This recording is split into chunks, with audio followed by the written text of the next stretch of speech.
I just made a sheetload of Christmas in July cards. I hope you'll stick around for this month's rewind and find out how to download the printable while it's out of the vault.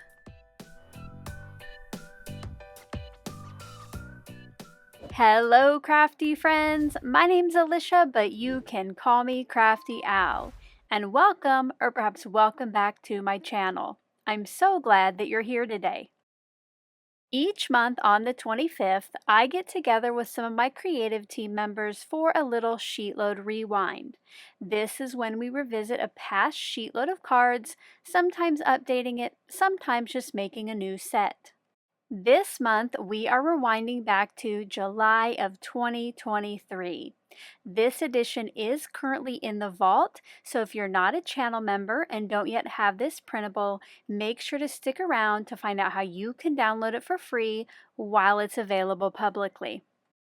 Once you're done watching my video today, I hope that you'll check out what the rest of the team created. Up on screen now is a look at the team for the last half of 2026. I did have some team members decide to step down from this monthly rewind, but good news is my bestie Danny of the Danny's Dreams YouTube channel is joining us for the last half of the year. To see what everyone else created, you can check out this month's Rewind playlist, which is linked toward the top of the description box below, and I'll also have it as an end card at the end of this video. I know that everybody would love for you to stop by, see what they created with the July 2023 sheetload, and leave them some love. For my set of cards this month, I decided to stick with the Christmas in July theme, which I did for the new July 2026 sheetload of cards, but I am changing things up just a little bit.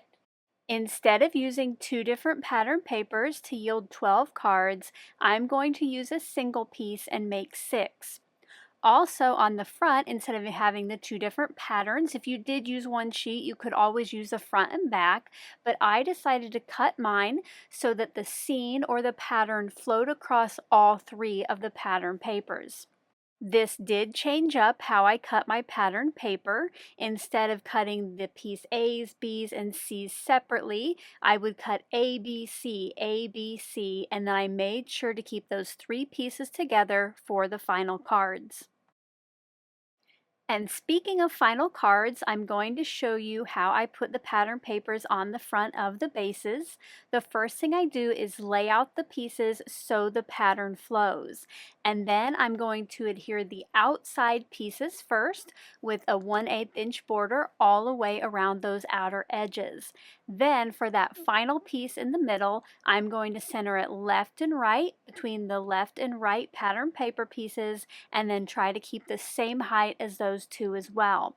This way you don't start at the left and then end up with different spacing as you go over to that right piece. I prepped all of my card bases off camera, and on the inside I added a piece of white cardstock for the personal message. I also cut down some of the scraps so I could add a little pattern in there as well. As I put together the second card, when I went to place the middle one, I'm like, that's a pretty large gap. It was at this time that I realized I must have cut pattern paper piece C to only 1.5 inches wide instead of 1 3/4.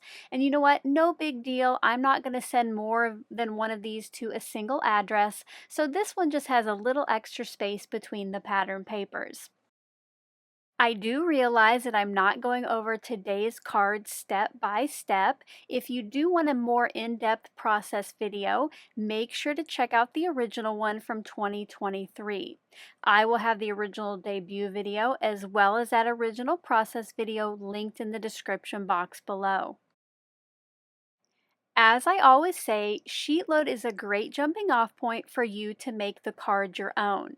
And one of the ways that I'm doing that for this set is by changing up the size and shape of the focal point. The sentiment that I wanted to use for these cards was just a little bit too small for the size on the original sketch. So I chose 2 of the Essential Arches dies from Spellbinders. I will be cutting the smaller one from white cardstock and the matte from red cardstock.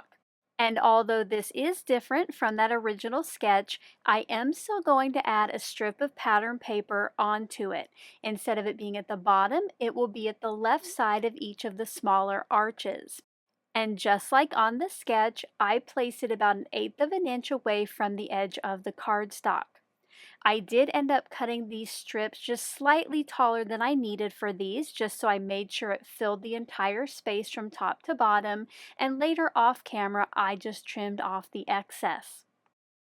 Before I add these pieces to their red cardstock mats, I did want to go ahead and get the sentiment added. To tie in with the foiling on the pattern paper, I decided to stamp with Versamark ink and heat emboss with detail gold embossing powder. I am using my MISTI so that I can set my sentiment up once and then stamp on all 6 of the focal points. I prepped the cardstock with the anti-static powder tool, and then I inked up the stamp and stamped it twice just so that it was nice and juicy for the powder to adhere to. When I did these, I did kind of do an assembly line process. I stamped each one, poured the powder over it, and then when all 6 were stamped, I brought in my heat tool to set the powder. Now, if I had to do any more than 6, I probably would have stopped at that same point anyway to melt the powder, just to make sure the ink didn't get too dry before I had a chance to melt it. While I work on finishing the focal points, I did want to tell you how to download the free printable if you don't yet have it. It is currently in the vault, which means it's only available to channel members, but because it's the edition we are rewinding back to this month, I will make it available for 30 days in case you don't yet already have it. As always, I do ask that you're subscribed to my channel before you click on the download link, which I'll tell you where that's at here in just a second. We do just go on the honor system here, so please make sure you've clicked on the subscribe button before you click on the download link. You will find the PDF link for the July 2023 sheetload of cards down in the description box below, right above my P.O. Box address. Below the link, it will say to watch the video for a password, but you watching this far is your password. If you make a sheet load using this printable, I would love for you to share it. If you share on social media, there are some hashtags at the top of the printable, and you can also add it to the designated album in the Facebook group. Make sure to check out the description box below for a link to the Show Us Your Sheet Load Guidelines video to find out more. I finished these cards off by popping up the focal piece using some scraps of white cardstock, and because it already had all of that foiling on it, I did not add any extra sparkle or shine. I hope you enjoyed seeing how I put together this set of 6 Christmas in July cards. If you did, as always, a thumbs up is appreciated. Now don't forget to visit everybody else on the hop by using the playlist linked in the description box below or the end card here in just a minute. Until my next video, I hope you're all having a crafty day. Bye-bye. Thank you so much for taking the time to watch all the way to the end of the video.